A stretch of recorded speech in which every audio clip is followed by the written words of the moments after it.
Bonjour à toutes et à tous, c'est Arca. Aujourd'hui, on se retrouve dans la 15e partie du cours sur les structures algébriques. Donc aujourd'hui, nous allons nous intéresser aux morphismes, et plus précisément aux morphismes de magma. Rentrons alors dans le vif du sujet. Donc soit E étoile et F point de magma. Soit phi, une fonction de E dans F qui est associée à X. Phi de X. Donc phi est un morphisme de magma si et seulement si, pour tout xy de E2, phi de X étoile Y est égal à phi de X point phi de Y. Et voici une remarque importante. Nous notons L, E, F, l'ensemble des morphismes de E dans F. Passons alors aux démonstrations. Donc soit A une partie non vide de E telle que A étoile est un sous-magma de E. Donc on définit phi de A, l'ensemble des phi de X tel que X appartient à A. Donc nous allons démontrer que phi A point est un sous-magma de F. Donc bien entendu, phi de A est inclus dans F. Donc soit grand X, grand Y appartenant à phi A2. Donc il existe XY appartenant à A2 tel que grand X est égal à phi de X et grand Y est égal à phi de Y. Donc grand X point grand Y est égal à phi de X point phi de Y qui est égal à phi de X étoile Y qui appartient à phi de A. Donc grand X point grand Y appartient à phi de A. Donc phi de A point est un magma. Démontrons alors que A unifère de neutre petit a implique que phi de A unifère de neutre phi de petit a.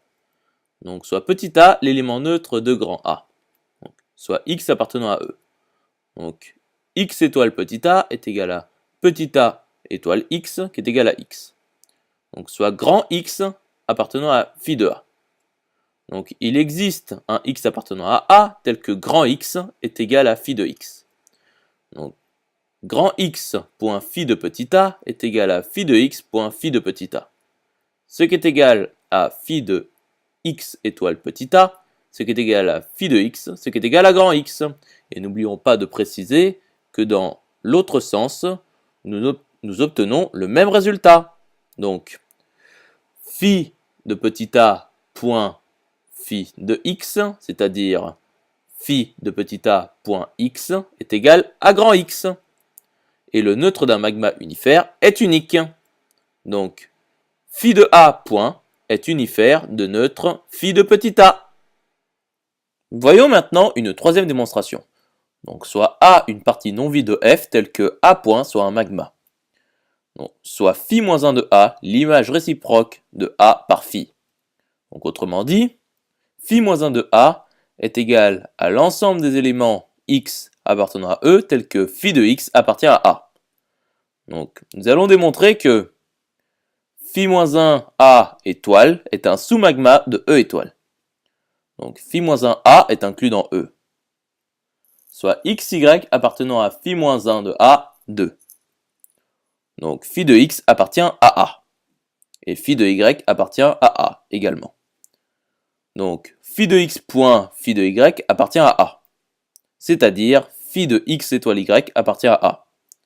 Donc, X étoile Y appartient à phi-1 de A. Donc, phi-1 de A étoile est un sous-magma de E étoile. Voyons maintenant une quatrième démonstration. Donc, nous allons démontrer que phi surjective équivaut à phi de E égale F. Donc, première implication, phi est surjective. Donc, pour tout y de F, il existe un x appartenant à E tel que y égale phi de x. Donc, y appartient à phi de E.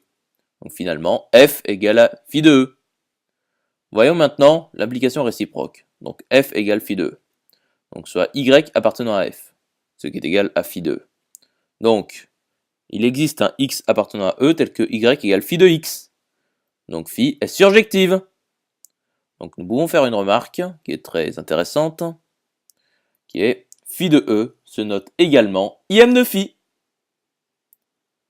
J'espère que cette vidéo vous aura plu et vous sera utile. On se retrouve dans la 16e partie.